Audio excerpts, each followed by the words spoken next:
recording? Yep. Hello, my fellow ephemeral beings. Remember, if not anything right now, don't forget to hold dear and close that sanctification, that declaration for holiness. You may not understand what you should be doing right now or how to seek it, but what I can tell you is how you've been taught to seek it is not the right way. I'm not saying I'm a prophet. I'm not saying I'm anything of the sorts. I'm not seeking praise. I'm not seeking any of that. I'm telling you from a human to human, enjoying this human experience in our mortal flesh, that just because everything going on around you seems normal doesn't mean it's normal. What we do wrong, the atonement, we may not have that conviction, and if we do have it, we ignore it, because there's always that knocking of God trying to communicate with each and every one of us.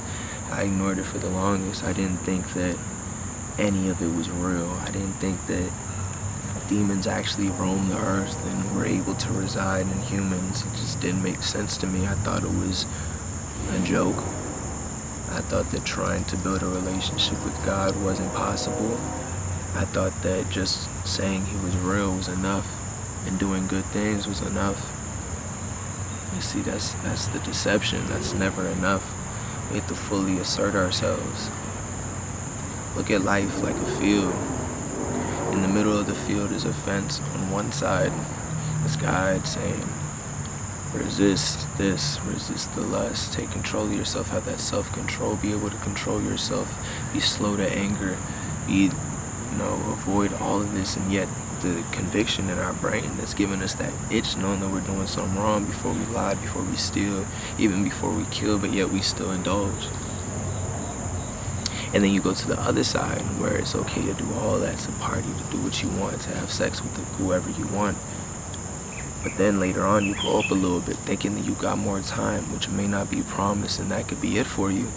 But you chilling on that fence after a while, like, yo, I'm gonna dip my feet in God for a little bit, or I might dive into Satan, or dip my feet into Satan and just dive into God. And then you think that just because you're lukewarm and not fully submerged into one or the other, that your future is not written. But I'm gonna tell you a secret. It is. You see, when we're dead after that, what's God gonna say? But what is Satan gonna say? That's what I do know. He's gonna say the fence is mine, because that fence is his. There's no way you can just mess with one and, be like, I chat with him sometimes, but you chatting with him and you saying you're not gonna mess with him in your prayers, you're not keeping your word. I know how everyone's feeling. I could just feel it off of the world around me. No matter how much wisdom we retain, no matter how much positivity we give to those around us, we still have to pay these crappy bills, don't we? We still have to be stuck in this matrix where we have to live for money, where we have to be a working man in this so-called land of the free, when nothing's free. I understand that, because I myself am a part of that. I want to save so bad, but it's really hard. I want to get this first car, but it's so hard. It's just these barriers we have to overcome. But the only reason I am where I am is because God has blessed me to do so. The only reason we're alive is because God has kept our heart pumping. See, this is a life where it's inevitable that we will suffer, and trials and tribulations will always arise. For example, just today, I thought I was going to get this car that I wanted. It was an opportunity that arose because I'm having troubles with the other car. It all fell through. I was going to get some extra money. That fell through. And I'm not saying this to blame that person by any means. I'm just saying this because there's always things that are going to disappoint us, that we feel are going to help us, that set us back. But that's just one step back. When we can take 5 steps forward, just remaining steadfast in our will. We have to be grateful. And with maturity, we drop the resentment, we drop the pride, the hate for our seeing is believing mentalities. Doubt is something that must flee from us. Resentment is something that must flee from us as well. We have to have a forgiving heart. We have to be forgiving to those who have hurt us, to those who have deceived us, to those who have lied to us. Why? Because with conviction in our hearts, we're able to prevent a lot. It's a natural preventative. The last thing I want to do is disappoint God more than I already have. In a world where sin is not condemned but celebrated, it's going to be easy to sin a lot. Sin is the easiest thing to do, right behind giving up. The easiest thing to do in life is just to give up and call it quits. Why? Because no matter how much wisdom we develop over the years, or how much decisiveness that we have, and are able to discern truth and lies and be able to step outside of society, no matter what, we still have to be a part of the matrix.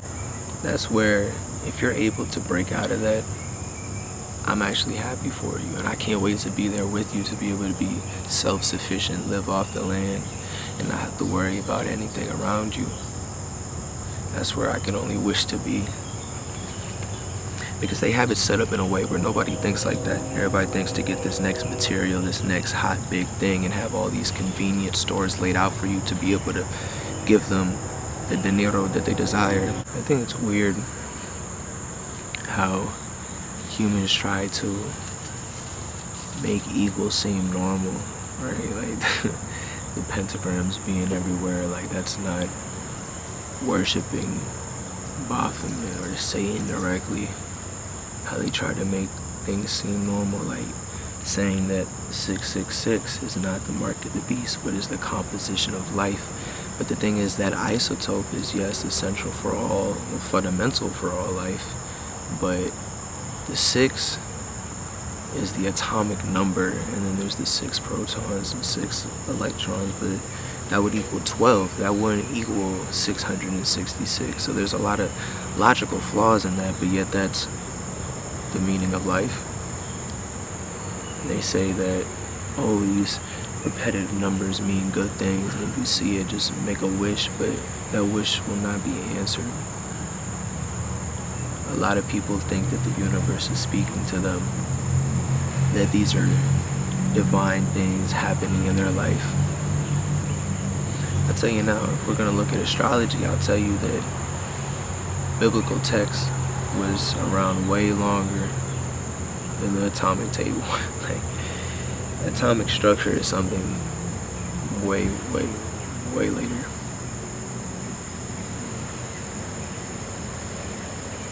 This is deception. Society's issue is that they worship God's creations rather than the one who created them. The universe is not speaking to you. You think that these are signs of things happening. It's God. You look at these cards as an explanation to the future, that a card can align a certain way. But I promise you, I can shuffle it, and the same thing will appear on those cards, and that these crystals will not help you nor save you. It's a belief. I get it. If that's what you believe and that's what makes you comfortable, that's cool and all, but that could deter you from ever seeking eternal glory, rather seeking eternal suffering. And I wouldn't wish that on anybody. As a matter of fact, that's my biggest fear, so that's why I talk like this. Probably my biggest fear, being honest, in this episode, just like last episode, it's my fear to be consumed and to become the world around me. It truly scares me because all I see around me is hate, neglect, trauma, fear, loneliness, so much more. I I see a lot of facades of happiness, but I seldomly see true happiness. The only way I could be able to do that and not ever touch that side is, like I said, recognizing that we need to deter from sin and recognize when it's about to arise, because having that readiness for sin is just right there. You can just get it. Every day is me rebuilding myself, and I do it because I want to live eternally for my son, as would you want to live eternally in general. Why am I in hell? I didn't choose you. I stayed on the fence and I didn't decide. There is no fence. I just want to be comfortable and not have to decide when you are either with God or against. There's no way around it. Don't feel helpless because what you want is not happening. What you want is not going to happen.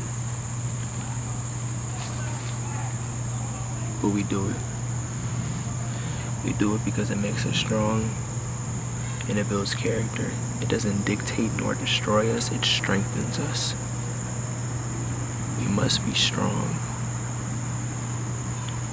because it can either dictate our life, we can live our life through this pain and let it create who we are and let it mold us into what it wants us to be. Like living fully off the sin, having no conviction, having no care for anyone's opinion but your own, for thinking that you're the best out of everyone, for thinking that you can belittle someone because they don't look like you or have what you have. That can dictate us. It can also dictate our emotional well-being to the point where we just are nothing but what it is. And then right after that, the lowest you can get is let it destroy you. It could end your life with that character. It could end you up getting in trouble. It could end you up being extremely alone and lonely your whole life, or it can just destroy you till you have no purpose anymore. Or there's another one. You can let it strengthen you. Take every wrong thing that's ever happened in your life. Embrace that. That's what I do. I don't have time to hate nobody. I don't have time to judge people anymore, because we're all on the same path. We're all doing the same thing. I just as much am trying to get what you're getting. I don't have anger anymore towards people with money or people who are doing better than me. Materialistic items don't signify emotional intelligence, don't signify how to evaluate your emotions. It just signifies literal Satan himself on paper. That's all it signifies. It's just Satan on paper. And we use it rather than that trading and bartering system that God had implanted on us. But Satan having free roam over this entire world, is obvious that we're going to have things like this going on. I love the world. I love this opportunity that I've been given in this point in time that I am alive. Seems like a high point for the world, considering how it was just 100 years ago. We're at a good lucky point. It seems scary going up because technology in a way is evolving way too fast. We already have AI on the streets, AI in cars, AI on everybody's phone with our first Google search. And it's crazy that I found out that AI was lying to us, but hey, I mean, the Google searches come up off completely biased way. It's not even AI making a decision at this point. It's articulated like a person's brain would do, but it's not accurate by any means. But yeah, all this stuff with AI going on, just this full control of technology and how technology is on every single person, like 99%. But seeing that, we also have to see the positive in it, just like we would see the positive in anything else. That we should still be grateful, that we can utilize that efficiently. Knowledge is so accessible off any source online. We could search up anything and get an answer to anything if we search deep enough in multiple sources and such. It's not like we can just see a YouTube video and think it's true. But there is a lot that you can also learn off YouTube, which I've come to learn. It's no way you can always tell if something's true. But when you see it for yourself, you understand if someone's making real content. We can say that. As yes, multiple sources and other ways are way more credible. But I think this is just a journey, and we're all going in it together. We all got this. We're all supporting each other. We need to acknowledge each other, because psychologically proven, a person who gets their coffee in the morning and says good morning to the barista is psychologically doing better than the person who has a loving family. When we are able to not just be a person in our world, but be able to be a friendly person in our world, where friendliness is so seldom to find and so rare. Isn't that in a way also, like I was saying last week, breaking the mold? The mold is solidified, but we can slowly get through the cracks if we keep pounding on it hard enough to break it. Because that's what dictates us, is our beliefs. And what destroys us is our will. And what strengthens us is also our will. Yeah, I keep talking, but the time is now. What are you doing with your time? You got 24 hours in the day. You're not working for 24 hours. You can split it into increments. Every increment of the day can be doing something, and some of that can be that sanctification, that calling for holiness, declaring it, constituting it into your daily regimen. There's been a few nights me and my wife have prayed together, which I can only pray that it happens every night, because it was a beautiful thing. Prayer is the only thing that has really gotten me close with myself. Because when you pray, you open up, you let everything out. There's no holding back. There's no room for resentment. There's no room for regret, because you're able to let loose. And if not, you truly have to open your heart to prayer. I don't know how long I've been talking, but I do know this. Don't forget memento mori.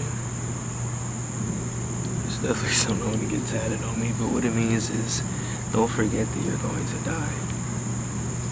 You're spending so much time in the now and everything that's going on, and you think that this is the most valuable things that you need to achieve, while being neglectful to your families that you have created, while ignoring the calling of what your purpose is, by ignoring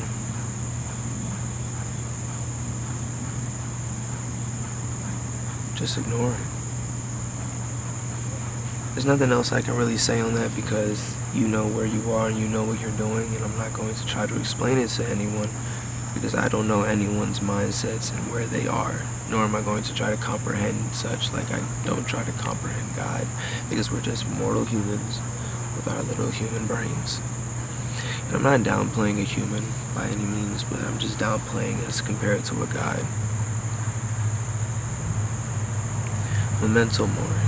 We will all eventually die. That is inevitable. None of these materialistic items are going to go up with us. None of these people are going to go up with us that we invest all this time into when we don't even pray or execute anything in holiness. We go to church to look good.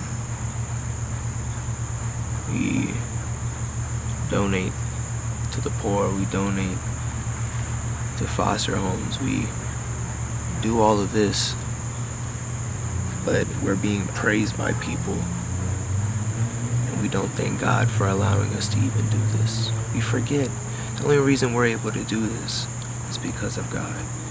And the crazy thing is, a lot of people don't call to God until when they're dying or when they really need something, and it's like, He doesn't know you. This is something new. This is a new conversation. Where's the, hey, nice to meet you, right? I thank God for the fact that what I want is going to come. And I'm not speeding God's time. As much as I would love to be in this off-grid lifestyle and be able to have everything that my family needs and be able to have this foundation that we can only grow from, and if we would need to go out, it would be possible. But it's just the fact that whenever we want to be home, it's just home. Nobody can mess with that. You know, my wife wants to be in the city, my wife wants to do that. Yes, we can do that, but there always needs to be home. Just like when you go out, where do you want to come back to? Your home. But a lot of these places people own is not really theirs. It's on shared land. It's so many people around you. Is really no peace. That's all I want, peace. I was raised in the city. I was always around people, and now I'm in a little country town, but that country town is now being filled with people. I like peace, but like I said, it's us being social creatures. Yeah, we gotta be out in the world. And my son, I don't want him antisocial, not knowing how to talk to people. It's the last thing I want. But sometimes it's just about the family, loving your family, protecting your family. And that's what I want to do. And that's what I feel like I'm doing. Life is so short, memento mori. It's just so short. And that's why I cherish it. I mean, thinking about it, they really don't lie when they say kids grow up fast. It's no lie there. My son was just born in April. It's now October. He's about to be 6 months. And it's like, what? I'm sorry. Another thing we tend to forget is how close Revelations is. My wife thinks it's really freaking close, and I don't argue with it, but I don't want to accept it. Because what comes with that is true terror. If your place is insecure and you still have a little bit of doubt and you still are of the world, or it's very hard for you with the pain to fully gravitate into the love of God without anything burdening your heart. And I understand that. That's where I'm at. You know, I feel like there's so much more I could be doing, so much more I could have, and so much more I could provide. But it's just these setbacks, right? There are times when I remind myself that this is temporary and I get over it, and I'm able to wake up the next day, go to work, be in a positive state of mind.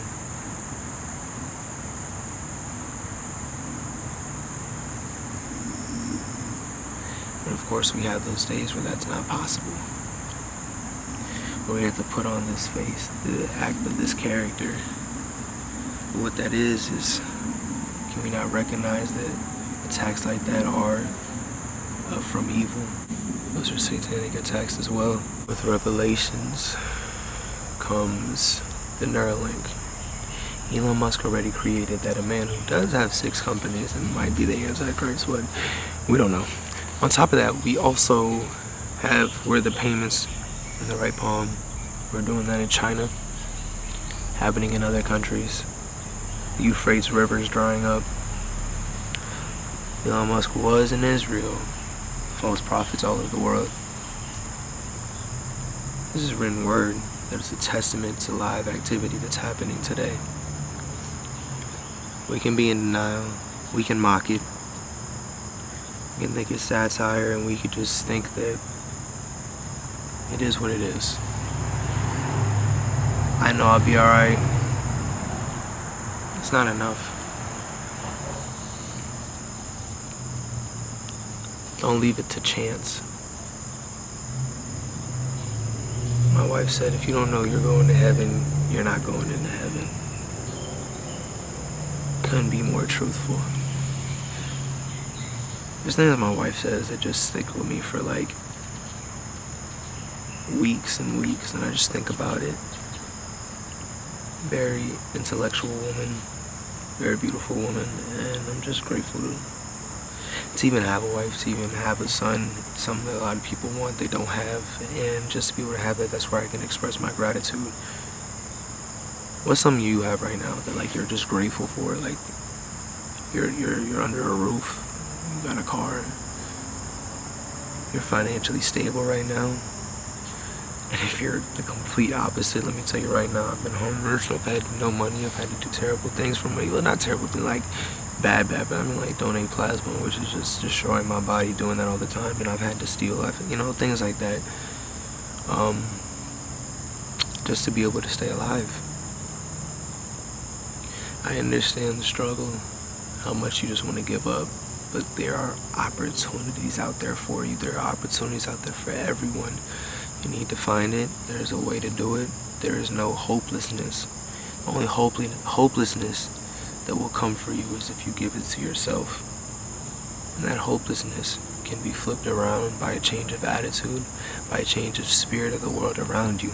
It's going to be so easy to hate the world and hate everything around you if that's how you feel every day.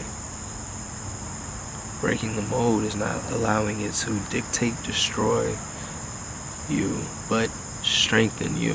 That's what I'm trying to tell everyone. That's something to remember. The demons gonna stay mad. Demons have attempted to kill people just for saying the word of Jesus, and that's what's gonna happen in those revelation times. You and your loved ones will be beheaded for still choosing with Jesus, but why would something not be set in stone for all this time and then being done in current day and age of events? Bible has been touched, perverted, changed. Proof of God has been shown, and that hasn't been touched, changed, nor has his personality been captured, but it has been shown in everyday life. And though times are different from biblical times, we could still have the Bible being written in the current day and age, because God's glory is around everyone every single day, and we don't know who God is talking to. We don't know what is happening. There's always battles going on in the world. I mean, shoot, every war is because of religion that has ever happened. We must recognize this. We must recognize that Christianity is the only religion that is mocked. So it shows the people who are running the media, who worship Satan, wouldn't they mock God, Jesus Christ? Recognize the evil. It's all around you. And evil can take a grip on you and control you, and there's nothing you can do about it. For someone who was demonically possessed and demons have exited my body and escaped audibly, I can tell you that it's very real.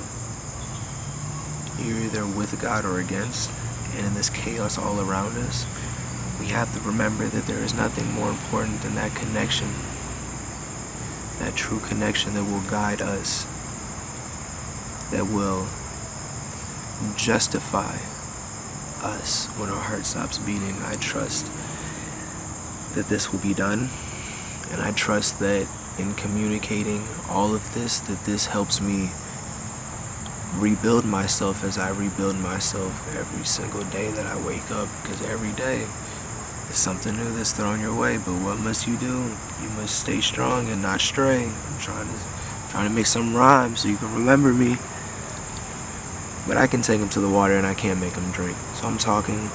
This is my bit for the day. I feel like I've let out a lot, and I've expressed a couple things and my feelings and emotions. I will make a third episode. I may not know what it's about. I do want to get a guest that I have scheduled. It's going to be called Real Men, Real Fathers. So it's going to be a pretty good in-depth video just talking about what makes real men and what makes real fathers. And it's more along the lines of